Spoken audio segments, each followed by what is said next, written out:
आदि वाल्मीकाय नमो नमः।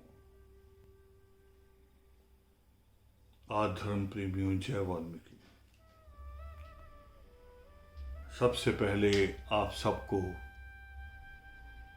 पावन वाल्मीकि प्रगटोत्सव की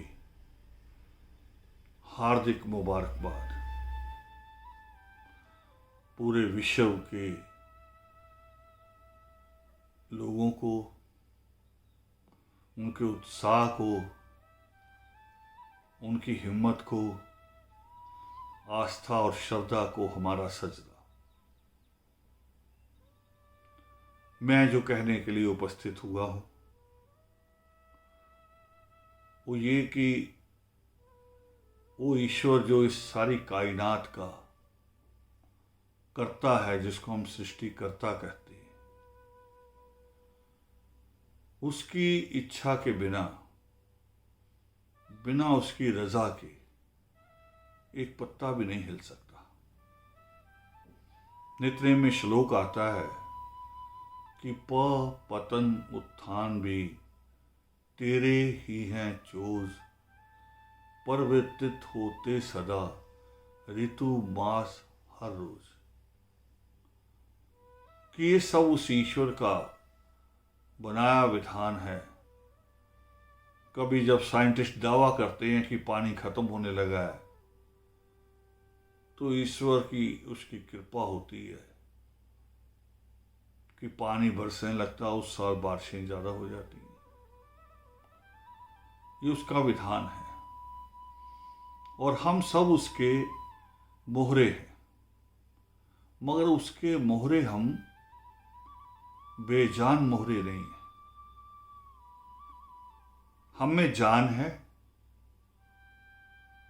दिमाग है, जो सबसे खूबसूरत चीज है। आंखों से, नाक कान से सबसे खूबसूरत चीज है वो दिमाग है। मगर इसके बावजूद भी हम उसके दिमाग का, हम उसकी समझ का मुकाबला नहीं कर सकते। तभी तो उसे कहते हैं कि वो अंतर्यामी है, वो पल पल की खबर रखता है और हम गलत मांग सकते हैं मगर वो गलत दे नहीं सकता। उसकी समझ इतनी बड़ी है और कुछ क्षण के लिए हम उदास हो जाते हैं। और ऐसी ही सूचना देने के लिए उपस्थित हुआ हूं कि हम लोगों ने सोचा था कि वाल्मीकि प्रगट दिवस तो सभी लोग अपने अपने घरों में, अपने अपने पूरे मोहल्ले के, अपने गांव के सारे वासियों के साथ मिलकर हर्षोल्लास के साथ मनाएं। और उसके एक सप्ताह बाद, अगले हफ्ते, ये सोच थी कि 16 आस्था 2022, 16 अक्टूबर 2022 को हम उस जगह पे, जिसको नाम दिया हम लोगों ने वाल्मीकि उपवन, जिसके अंदर वाल्मीकि अनंत भी होगा,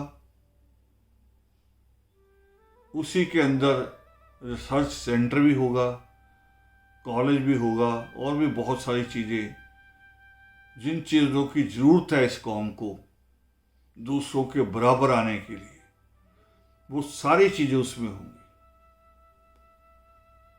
तो उस वाल्मीकि उपवन में 16 आस्था को एक छोटा सा सजदा उस परमेश्वर के आगे करने के लिए आदि नित्यम का पाठ हो जाता और हम जितनी सामर्थ है उतने में हम प्रसाद कर लेते।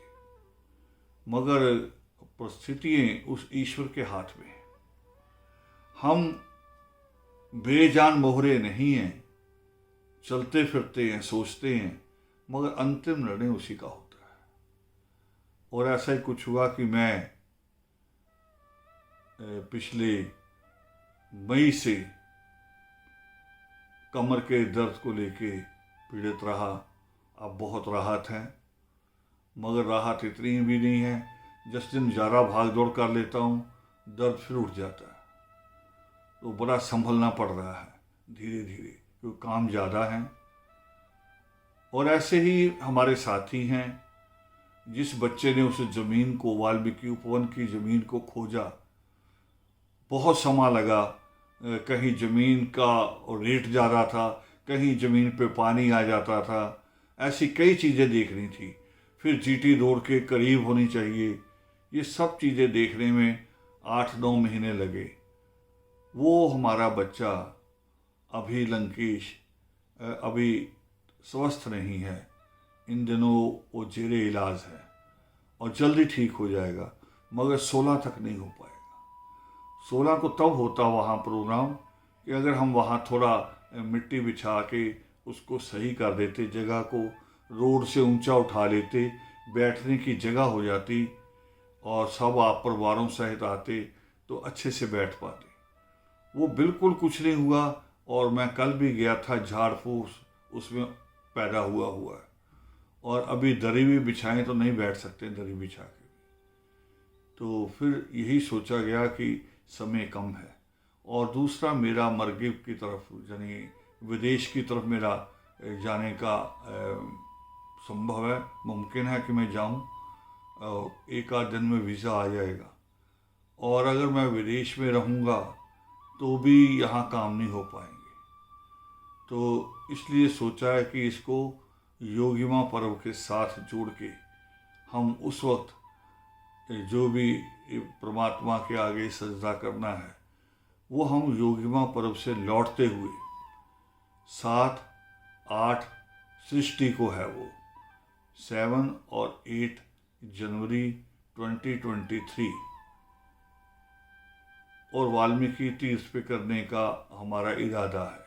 इसीलिए डेट बदली है, क्योंकि वाल्मीकि तीर्थ पर हम किसी तरह का झगड़ा नहीं चाहते, किसी के साथ भी। सब हमारे हैं, हम सब दुख सुख में शामिल होते हैं, और एक बड़े समागम को लेके हम आपस में वाल्मीकि तीर्थ पर टकराएं, ये मैं ठीक नहीं समझता। तो इसके लिए वो डेट भी बदली है, और वहाँ से योगिमा पर्व से लौटते हुए 8 सृष्टि को, 8 जनवरी को वाल्मीकि उपवन के ऊपर, और बड़ा, जितना बड़ा हम चाहेंगे उतना बड़ा आयोजन कर लेंगे। जो भी अभी तय करेंगे साथियों के साथ भी उसमें क्या क्या होना चाहिए, मगर 7 तारीख का और 8 तारीख सुबह का वो वाल्मीकि तीर्थ पे ही रहेगा, लौटते हुए होगा वाल्मीकि उपवन पे जो भी होगा। तो आप सबसे दोबारा, आपको पहले वाल्मीकि पावन प्रगट दिवस की आप सबको हार्दिक मुबारकबाद, और फिर आपसे इस बात की क्षमा मांगते हुए कि हम 16 तारीख को नहीं कर पाएंगे, आगे कर पाएंगे, और मुझे उम्मीद है कि आप हमें सहयोग करेंगे। जय वाल्मीकि।